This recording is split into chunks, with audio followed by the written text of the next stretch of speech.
Hello ក៏ដូចជាស្ដីអ្នកទាំងអស់គ្នាចឹងសូមស្វាគមន៍ផ្សាយថ្មីមកកាន់ Channel YouTube របស់ខ្ញុំចឹងក្នុងវីដេអូនេះយើងនឹងធ្វើការសិក្សាទៅលើ Python តើអីទៅគឺជា Python ហើយគេប្រើប្រាស់ Python ក្នុងគោលបំណងអី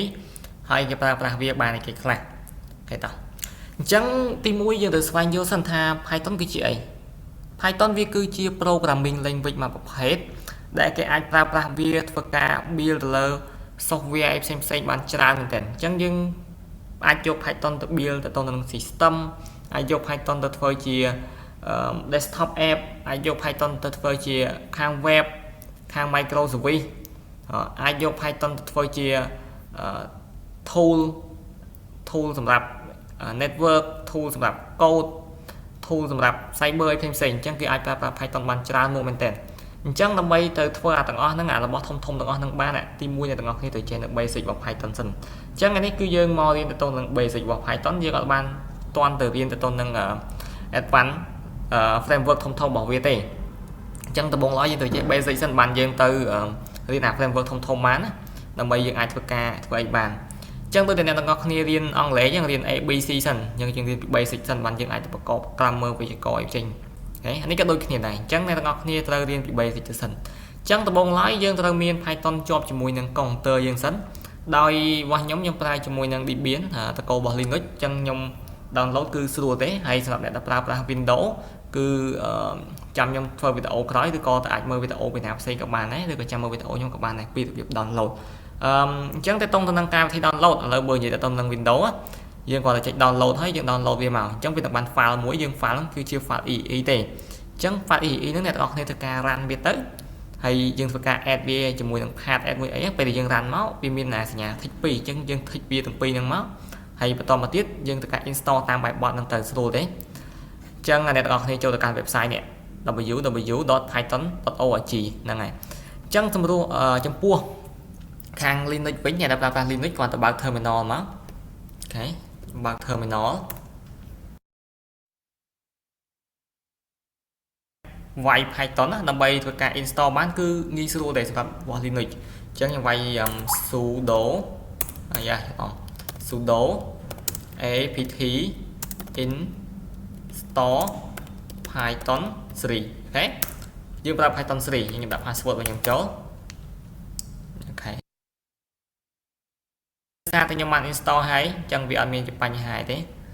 អញ្ចឹងខ្ញុំបានធ្វើការ install ហើយដែលគេដាក់ថា python 3 is already the new version បែរថាខ្ញុំ install ហើយអញ្ចឹងពេលខ្ញុំដាក់ភាសាទៀតគឺវាធ្វើការ update version ហើយអញ្ចឹងយើងអាច check ទៅមើល version របស់យើងបានបើសិនជាអ្នកទាំងគ្នាប្រើ Windows ពេលដែល install ហើយយើង check បើក terminal មកបើក command prompt មកបែរថា python មិនបាច់ដក v ក៏បានដែរបែរទៅ python មកវាចេញប៉ុន្តែចំពោះខ្ញុំគឺ Linux ឬក៏អ្នកទាំងគ្នាប្រើ Mac គឺស្តៀងទៅ Linux ដែរទេយើងវាយ python 3ណា python 3អញ្ចឹងយើងឃើញនេះ python version 3.13.5 អ្នកទាំងគ្នាអាចតេស្តមើល code របស់វាមកបន្តិចបានខ្ញុំដាក់ថា print hello python អូខេវាសារ hello python អូខេតាអញ្ចឹងយើងដឹងថា python យើងមានអស់ហើយអញ្ចឹងដំបូងឡើយយើងត្រូវមាន python ហើយបន្តមកទៀត IDE ដែលខ្ញុំជ្រើសរើសយកមកធ្វើការសរសេរ code គឺខ្ញុំប្រើ VS Code ណា Visual Studio Code ហ្នឹងវាយ VS Code អូខេអញ្ចឹងនេះ Visual Studio Code ហ្នឹងអ្នកនរគ្នាវាយទៅ VS Code ទៅវាចេញចុចលើវាមកយើងធ្វើការ download តាមហ្នឹងណាអញ្ចឹងអ្នកនរគ្នាប្រើ Windows ដូចគ្នាចុច download មកហើយមាន file មួយចុច run ទៅនិចទៅវាបានឲ្យស្រួលទេអត់មានពិបាកទេបើសិនជាអត់ចេះចាំខ្ញុំមើលវីដេអូរបស់ខ្ញុំក៏បានដែរហើយតាអញ្ចឹងយើងត្រូវមានគឺទៅទៅនឹង Python ជាមួយនឹង Visual Studio Code នៅក្នុងម៉ាស៊ីន computer របស់យើងអញ្ចឹងបន្ទាប់ពី download ហើយអ្នកទាំងអស់គ្នាធ្វើការបង្កើត folder មួយសម្រាប់ទុកវាត្រឹមត្រូវណាកុំទុកអត់របៀបពេកអញ្ចឹងខ្ញុំបង្កើត folder មួយមកអញ្ចឹងខ្ញុំពិបាកបរៀនអ្នកទាំងអស់គ្នាបន្តិចដោយសារតែអ្នកទាំងអស់គ្នាគឺភាគច្រើនគឺប្រើ Windows ហើយខ្ញុំប្រើ Linux ដល់ពេលអញ្ចឹងទៅវាគ្មានត្រូវគ្នាទេអញ្ចឹងខ្ញុំពិបាកបន្តិចថាខ្ញុំសង្ឃឹមថាអ្នកទាំងអស់គ្នាអាចព្យាយាមមើលហើយធ្វើតាមបានអូខេទីមួយខ្ញុំបង្កើត folder អញ្ចឹងបង្កើត folder តាមវិធីសាស្ត្ររបស់យើងមករងរានយើងណាខ្ញុំបង្កើត folder មួយខ្ញុំដាក់ថា Python ឬក៏ basic តែ basic បានអូខេដល់អញ្ចឹងខ្ញុំមាន basic មួយអ្នកទាំងអស់គ្នាធ្វើការបើក VS Code លើកន្លែងហ្នឹងអញ្ចឹងវិធីបើក VS Code ដែលងាយស្រួលដែលខ្ញុំអាសាប្រើជាងគេគឺអ្នកទាំងអស់គ្នាចូលទៅកាន់ folder មួយហ្នឹងបើសិនជា Windows អ្នកទាំងអស់គ្នាចុចលើវានេះមួយហើយវាយពាក្យថា CMD ហើយបើក terminal ចេញបានហើយ CMD ហើយ enter ទៅបើកចេញហើយតែចំពោះខ្ញុំគឺខ្ញុំបើកតាមហើយ open terminal នៅកន្លែងនេះអញ្ចឹងខុសគ្នាបន្តិចទេ ចឹងខ្ញុំបើកវាបានហើយខ្ញុំធ្វើការចូលទៅកាន់ code របស់ខ្ញុំបើក Visual Studio Code ដែលយើងបាន install ហ្នឹងខ្ញុំបាយពាក្យថា code ដក clear ចុចមួយហើយ enter ពុំអូខេចឹងយើងរងចាំបន្តិចវាធ្វើការបើកវា code របស់យើងណាអូខេដាក់បន្តិចតូចពេកអូខេមើលឃើញអត់ទេអញ្ចឹងវាសួរថាតើយើងទុកចិត្ត file មួយហ្នឹងអត់អាហ្នឹងធម្មតាទេយើង trace មកព្រោះ code counter របស់ខ្ញុំ code របស់ខ្ញុំយើងទុកចិត្តហើយអូខេអញ្ចឹងខ្ញុំចុចបរិយតិចមក control បោបរិយគេដាក់អញ្ចឹងអ្នកនរគ្នាឃើញ folder ដែលយើងបានបើកគឺឈ្មោះថា basic ដំបូងឡើយអ្នកនរគ្នាត្រូវទៅការ install ជាមួយនឹង extension មួយចំនួន extension អ្នកនរគ្នាចុច control shift x ក្បាលឬក៏អ្នកនរគ្នាអូសមើលមកខាងគៀននេះមើលមកខាងគៀនណានេះឃើញអាជ្រុងដូចអ៊ំអិត4ដុំនេះចុចលើវាមកអូខេអញ្ចឹងអ្នកនរគ្នាធ្វើការ search មើលទី1គឺ code runner ឬក៏ search ថា runner ក៏បានដែរអូខេអញ្ចឹង search វាទៅនេះអ្នកនរគ្នាឃើញអាលើកុយនេះ run C++ Java JavaScript នេះអញ្ចឹងអ្នកនរគ្នាឃើញពណ៌ហ្នឹងធ្វើការចុច install វាមកដោយសារតែខ្ញុំបាន install ហើយអញ្ចឹងខ្ញុំអត់ install ម្ដងទៀតទេអូខេហើយទី2អ្នកនរគ្នាទៅ search Python ដើម្បីទៅសេទៅវាចេះសិន auto មកពិបាកអង្គុយទៅសេសុទ្ធពេលខ្លះវាអត់ auto ទេអញ្ចឹងអ្នកនរគ្នា search Python ហើយអ្នកគ្នាមើលនេះកន្លែង Python នេះរបស់ Microsoft ហ្នឹងគេថា microsoft.com ហ្នឹងយើង Python អ្នកនរគ្នាមើលទៅហើយ download មកណាអូខេចឹងបន្ទាប់ពី download អស់ហើយខ្ញុំមានកន្លែងមួយដែលអ្នកទាំងអស់គ្នាអាចនឹងជួបច្រើនថាចេះ fix គឺតកតងទៅនឹងការ run code ពេលអ្នកទាំងអស់គ្នាសរសេរ Python ហើយពេលដែល run code ហើយនៅក្នុង command prompt នេះគឺយើងអត់អាចទៅសេ input នៅក្នុង terminal បានទេអញ្ចឹងអ្នកទាំងអស់គ្នាធ្វើតាមខ្ញុំបានតិចចឹងណាទី1គឺចូលមកកាន់ setting នេះនៅគៀននេះអញ្ចឹងបើសិនជានៅគៀននឹងអត់មានទេទៅរកកន្លែងផ្សេងទៅរកពី setting នេះ setting នេះចុចលើពី setting មកអ្នកទាំងអស់គ្នាចូលទៅកាន់ setting នេះ setting អ្នកគ្នា search runner ហើយ search runner ហើយអ្នក scroll មកក្រោម scroll រហូតដល់មានពាក្យមួយឈ្មោះថា code runner run in terminal អញ្ចឹងធ្វើការ tick វាមកបើសិនជាអត់ទាន់ tick អូខេបើ tick ហើយអត់អីទេហេតុដល់អញ្ចឹងទី1អ្នកទាំងអស់គ្នាទៅការបង្កើត file មួយចុចលើវាចឹងមកខ្ញុំបតង់ពណ៌ QQ ជុំវិញណាយើងចុចសញ្ញាបូកនេះមួយបូក file នេះ folder បូក file នេះមួយអញ្ចឹងអ្នកទាំងអស់គ្នាទៅការបង្កើត file ខ្ញុំដាក់ឈ្មោះថា python dot ឬក៏ app1 ចឹង app1.py អូខេអញ្ចឹងទៅតងកន្លែងនេះគឺទៅតងនឹង icon color នេះអ្នកទាំងអស់គ្នាអាចធ្វើការ install វាបានអញ្ចឹងអ្នកទាំងអស់គ្នាទៅចុច extension ដដែលលោកចង់បាន icon ស្អាតព្រោះអ្នកទាំងអស់គ្នាខ្លះគឺពេល download code ថ្មីគ្នាយើងតែរៀនដំបូងខ្ញុំមិននិយាយអ្នកធ្លាប់រៀនហើយអ្នកដែលទំប្រើ code ទំ start ដំបូងគឺយើងអត់ស្គាល់អញ្ចឹងខ្ញុំនិយាយអស់ហ្មងទៅអញ្ចឹងវា code នេះយើងបើក extension កន្លែងនេះមក search មកដាក់ថា icon អញ្ចឹងយើងអាចប្រើជាប្រភេទ material icon ក៏បានមើលជា pattern icon នេះខ្ញុំអត់ចេះប្រើទេអញ្ចឹងអ្នកទាំងអស់គ្នាអាច search icon ចឹងមកឃើញ icon មកកណូនេះ icon EC icon នេះ search មកអញ្ចឹងអ្នកទាំងអស់គ្នាអាចប្រើបានឬក៏មួយទៀត material icon ក៏ស្អាតដែរណា icon ហ្នឹងណា material icon ហ្នឹងសេមិនទេនឹងមិនទេយើង search ខ្លួនឯងជាប្រភេទ material icon អូខេតោះអញ្ចឹងយើង install មកនេះក៏បានដែរយើង install យកមកវាបានជាប្រភេទ icon នេះខ្ជូតទៅអូខេអញ្ចឹងទៅតទៅនឹង Python ដំបូងឡើយគឺខ្ញុំនិយាយទៅនឹង syntax នៃការសរសេរ Python យើងទៅគ្រប់ syntax របស់វាសរសេរហាមដក clear ញ៉ៃយើងទៅគ្រប់តាមវាទាំងអស់អញ្ចឹងវាពិបាកតិចមួយទៀតភ្លេច auto save អ្នកនរគ្នាបើសិនជាអ្នកទាំងអស់គ្នាអត់មាន auto save ទេពេលដែលយើងសរសេរ code ទៅយើងមើលយ៉ាងមើលទៅនេះវាចេញវងមូលអូខេចេញវងមូលខ្ញុំហៅថាចេញវងមូលហ្នឹងវាអត់ទាន់បាន save ទេអញ្ចឹងយើងអាច download ជាមួយនឹង auto save បានអញ្ចឹងចូលទៅកាន់ extension យើងមកហើយយើង search ដាក់ថា auto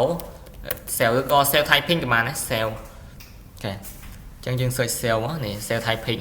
ខ្ញុំប្រើតែហ្នឹងទេអញ្ចឹងយើងចុច install ចុចអីវាមកអញ្ចឹងពេលដែលយើងពងវាយអក្សរវាធ្វើការ save ឲ្យយើង automatic ឯងតោះអញ្ចឹងដំបូងឡើយគឺយើងគ្មានស្អីទេក្រៅពី hello world style ប្រចាំតកូលយើងគឺទី1 print អញ្ចឹងនៅក្នុង Python គឺយើងប្រើមក print អត់មានស្អីដូច C++ include header file main function ញ៉ៃទេគឺទៅស្អីអញ្ចឹងខៅយកហ្មងភាសា PN ណាអញ្ចឹង print ខ្ញុំដាក់ថា print ដាក់10 quote ក៏បាន single quote ក៏បានណាថ្មីកណ្ដោ2ថ្មីកណ្ដោ1ណាយើងប្រើមួយណាក៏បានដែរដើរស្គាល់ដូចគ្នាតោះ hello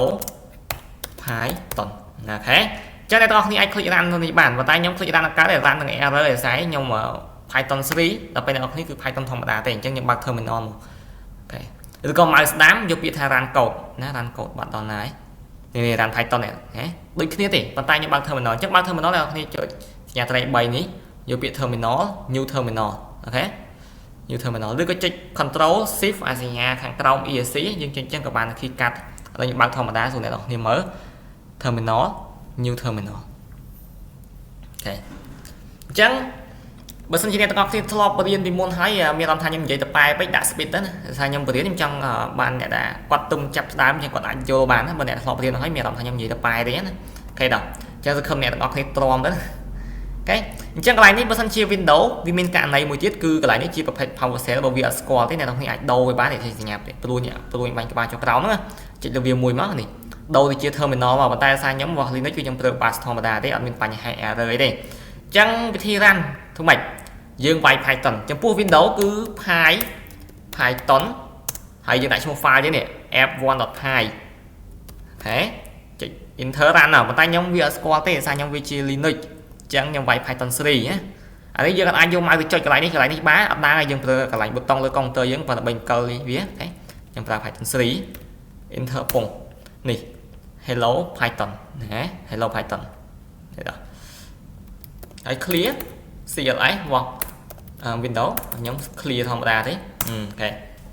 ឬក៏ Windows ខ្ញុំនិយាយម្ដងទៀតអញ្ចឹងយើងអាចចុចលើវាហើយយកពាក្យ run មកក៏បានឬក៏ចុចសញ្ញាប៊ូតុងតាមកន្លែងនេះក៏បានដូចគ្នាតែតាដូចគ្នាវាវេទនារបស់ខ្ញុំទេដល់អញ្ចឹងកន្លែងនេះគឺបែរថាយើងទៅសេបង្ហាញរបស់អីមួយនៅលើផ្ទាំង console ណាគាត់ទៅបង្ហាញលើផ្ទាំង console ទេអញ្ចឹងយើងរៀន basic ដំបូងឡើយគឺគេឲ្យយើងបង្ហាញទៅនៅលើផ្ទាំង console យើងប្រើ print ដើម្បីចំណាំអ្នកនរគ្នា print 410 20 print អីគេ this is Python Python code ដាក់តិចមកអូខេដល់ប៉ុណ្ណឹងមកចង់ run វាអញ្ចឹងអ្នកនរគ្នា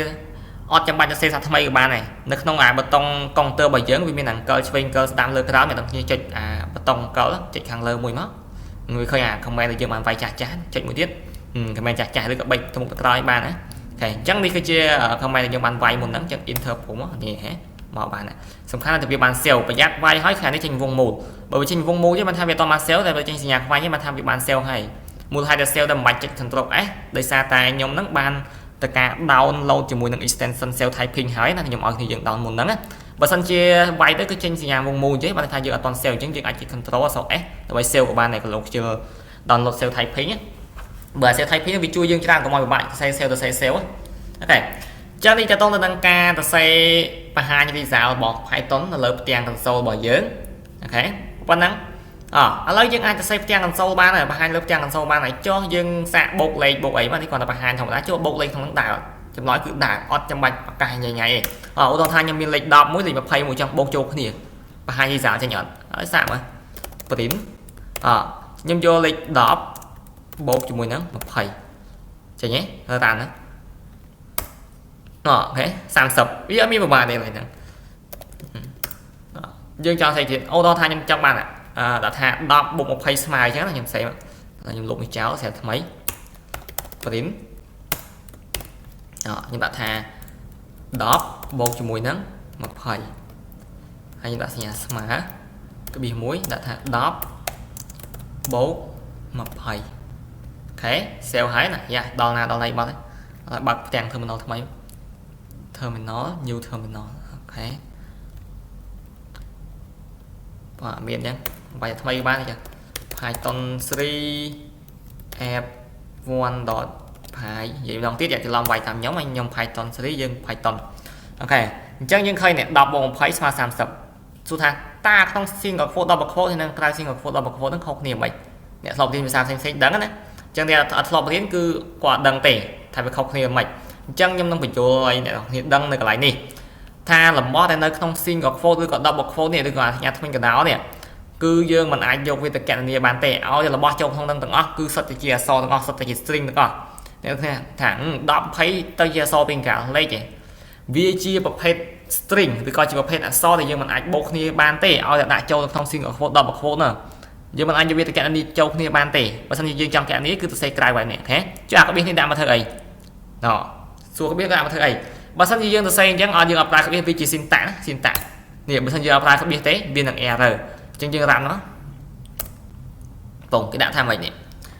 syntax error invalid syntax អូខេបើថាយើងភ្លេច comma ហើយគេប្រាប់យើងចំnàyប្រាប់ចំកណ្ដាលមុខហើយរកកន្លែង error code ឃើញនេះមិនដឹងថាម៉េចទេណាហេតក្បៀសមួយមកអាហ្នឹង comma ហេតអញ្ចឹង clear មក run ហេចឹងបានតែពេល error code គេឲ្យទៅមើល console មិនមែនទៅអង្គុយរកមើល code error ទេអូខេចឹងហ្នឹងទៅនឹងរបៀបមើល error code អូខេចឹងអ្នកទាំងអស់គ្នាមើលបើសិនជាអ្នកគ្នាចង់បានបង្ហាញរបស់អីចេញមកក្រៅដោយមិនគណនាមិនអីទៅសេក្នុង single quote ឬក៏ double quote មកប៉ុន្តែបើសិនជាចោលវិកណនាគឺយើងទៅសេអត់ប្រើ single quote ឬក៏ double quote ទេអញ្ចឹងម្ដុំនេះពេលដែលយើងទៅរ៉ាន់មកគឺវាបង្ហាញលេខ10បូកនឹងលេខ20សញ្ញាស្មើហើយដល់ពេលម្ដុំនេះភាសាយើងអត់ដាក់វាក្នុង single quote ឬក៏ double quote ទេអញ្ចឹងវាអាចគណនាលេខទាំងពីរចូលគ្នាបានអញ្ចឹងពេលដែលវាបូកគ្នាទៅវាបានប៉ុន្មាន30ចេះហេបាន30អញ្ចឹងដល់ពេល result ចេញមកមិន10បូក20ស្មើ30អញ្ចឹងអាលេខ10បូក20សញ្ញាស្មើនេះគឺបានមកពីម្ដុំនេះដល់ពេល30បានពីអាលេខ2មិញបូកចូលគ្នាហ្នឹងប៉ុណ្ណាហេដល់ចុះបើសេជាដើរសេអញ្ចឹងវាមានស្អីវាដើរធម្មតាដែរហេដល់ប៉ុណ្ណឹងតមកទៀតយើងចូលដល់ការប្រកាស variable អីទៅគឺជាការប្រកាស variable ហើយគេប្រកាសវាក្នុងគោលបំណងអីប្រកាសធ្វើអីមានប្រយោជន៍អីគេខ្លះតោះឥឡូវឧទាហរណ៍ថាអ្នកទាំងអស់គ្នាមានឈ្មោះមាន gender មាន age អីជាដើមអញ្ចឹងខ្ញុំចង់ដាក់ថាឈ្មោះឥឡូវបើយើងប្រកាសឈ្មោះអ្នកដែលធ្លាប់រៀនពីមុនមក program ផ្សេងគេប្រកាសឈ្មោះមិនគេ C++ យើងប្រើអីគេ string ប្រើ char អីចឹងទៅប្រភេទអក្សរដល់ពេលផ្ទុកលេខគឺយើងប្រើ int សម្រាប់លេខគត់ឬ float សម្រាប់ទូរស័ព្ទអីចឹងទៅចំពោះ Python អត់ទេគឺវា auto type វាស្គាល់ automatic ឧទាហរណ៍ថាខ្ញុំចង់ប្រកាស name អញ្ចឹងខ្ញុំគាត់សរសេរ name ឆៅយកមកប៉ុន្តែ name ហ្នឹងផ្ទុកជាអីជាអក្សរជាលេខជាទូរស័ព្ទឬក៏លេខគត់អូខេបើចង់ផ្ទុកជាអក្សរប្រើ single quote ឬក៏ double quote ណាក្នុងនេះខ្ញុំដាក់ថា John ហេ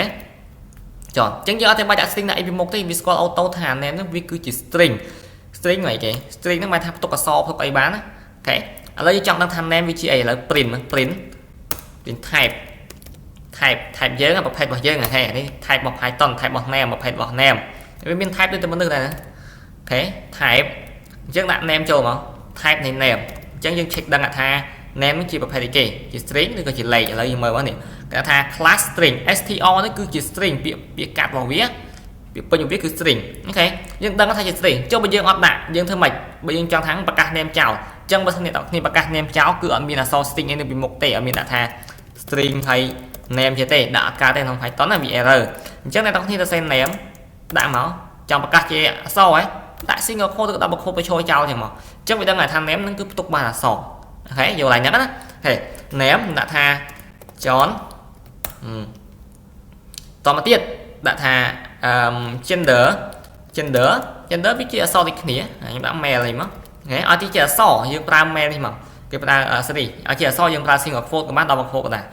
ខ្ញុំប្រើ single quote សារខ្ញុំខ្ជិលស្អីខ្ជិលចុច shift ពេលយើងចុចតែសញ្ញានេះមួយមកវាចេញមកបានទេខ្ញុំមកសារប្រើ single quote បន្តមកទៀតអ្នកនរគ្នាប្រើខ្ញុំដាក់ age គឺជាអាយុយើង age យើងចង់ដាក់ជា string ក៏បានដែរចង់ដាក់ជាប្រភេទលេខក៏បានដែរ age អញ្ចឹងថាតើ age ជា string និង age ជា number ខុសគ្នាមិនឥឡូវខ្ញុំដាក់ថា age ស្មើជាមួយនឹង19អូខេ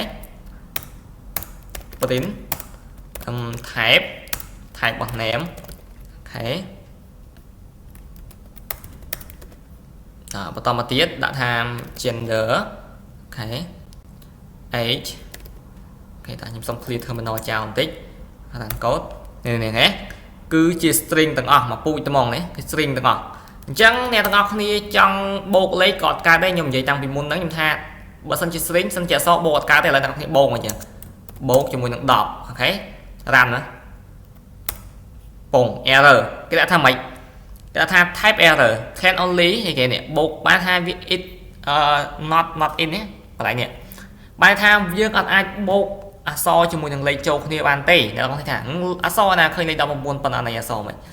វាជា string ឲ្យទៅដាក់នៅក្នុង single quote ឬក៏ double quote គឺវាជាប្រភេទអក្សរទាំងអស់ណាជាប្រភេទអក្សរទាំងអស់អញ្ចឹងវាមិនមែនជាប្រភេទលេខដែលអាចកណនាបានទៀតទេអញ្ចឹងអត់អាចកណនាបានទេអញ្ចឹងហើយគឺវា error ហើយចុះបើចង់កណនាបានយើងក៏ដាក់ single quote double quote ទៅនេះហេដាក់អញ្ចឹងមកឬក៏19អញ្ចឹងមក19អញ្ចឹងមកអូខេយើងអាចបូកបានណាហេវាជា integer ទេ integer anh nói dương print type cứ bị tranh một page bảo bìa bởi sao dương trong hai visa bảo biết cứ dương print thọ mà đa tì mình đã thay đẩy nè print mình đã than ném chẳng với hai mùa ok print gender print age ok cái chính màu này chọn mail đọc một buồn bắt tay cái hai chẳng mới vô thì dương đã xây thằng đẹp xây cái mình chọn thằng màu bên nào phần chẳng nhưng đã tha username chẳng nên có khi tôi đã xin được phone được đọc một phone máu đã xe 6 cái này cái chỉ cái này dừng ai bằng hai sẽ cái giá này cái này nhưng đã trên nám này user ném check pin một cái dòng máu style mình nhóm nè chẳng bây giờ trong lại đấy dương ca đã xin tạo viết cứ bia mùi ấy bạn đạp lại bò và dương màu tôi còn nhặt mà dương thế tạo cái này trên đỡ nhưng mà tha ra cho lòng cái bia mùi máu trên đỡ ok là những bạn age ok check pin mà nhưng thơ style thế này lôi chứ đạo ok nè username chọn gender male ấy đập một buồn thế ta username màu bên này nếu username màu bên này này choมันmàu bên này choมันmàu bên lời mới cái này này nên name thằng bên chọn phần này số 2 đấy mà bị tranh màn chẳng lại như hai cái hai đa chia variable cái pra víaคือก็จะยัดcái pra vía là bây giờ cá store tục nơi đầm lại vậy mùi nhé tại sao tục nơi đầm lại vậy mùi ok chẳng name ní cứ chia variable rồi có cái hai vị tha chia nhặt vì miền tu nét tí để xa tục bị nè mà đóng nè xa tục cho nè trắng bây giờ là xây thành ném smile cho mình thang cái bỏ cho nó tục ao ném hỏi thế đời đi dân đi dân chứ này con xây kia chứ các bạn tha cây ao con xây cái máu dân thầy xà đi được nè ném đi tụi bạn cho vô một thầy xà tục trắng bây giờ ca print ném năng máu cứ với tranh bị cho năng mọi thế chân username chọn username cứ dân cái đi dân xây ba hai ngày từ cây vô đấy thì username tôi sẽ chính năng ở năng này tăng check pi từ cái username này cái bia mùi máu hở và tài bó ném mỏng trắng chọn bỏ hai ném bó mà lại nè đấy chân trên đấy đôi khi là ngỏ anh ngay cái hai tha k và k và tài bò dương ai vô lấy từng ngọn một bộ thì bà ô tô tha này ấy đâu còn buồn nó bây giờ tên nó nhưng trong thay mà tung tiền bộ mùi mà chạy nhận bộ một thầy hay là bộ bản tại sao vị trí integer là ngày vị trí lấy tại sao hay đây bạn chỉ lấy nhưng mới đang lấy cho nên mình lấy tại sao vì admin single quote lưu còn đọc bậc quote nơi bot chung với việc ok cho là ta khơi nơi cài nhé vì nơi start chẳng mà tha chỉ bậc lấy vậy bàn tay bờ sân chia miền single quote lưu còn đọc bậc quote bot chung với nhá năng viên mà chỉ integer tt vì mình chỉ lấy tt việc cứ chia soi ok đó chẳngอายุ cứ lười chết admin tu phía này còn thành nhầm té đồng 4 chích pram chẳng lại ní dương ở trong bài bị chạy thà flow ở vị trí tu phía thì đã đã thông ra đây thì vì ớt bắc can thì Python chẳng mà tai rương mui là vì bắc can cứ cả tục tam xin tạo vì mình tén ham độ clear nhà nhảy tạo vì cho và toàn mọi inter pana theo pana từ tam năng từ để cho toàn inter nhà nháy error rồi ô tô than này ok ô tô tha ném trong độ clear là vì mộng tích nè error này độ từ error pin năng đa độ phịch mình khơi lời ran mà nè cái bên tham mày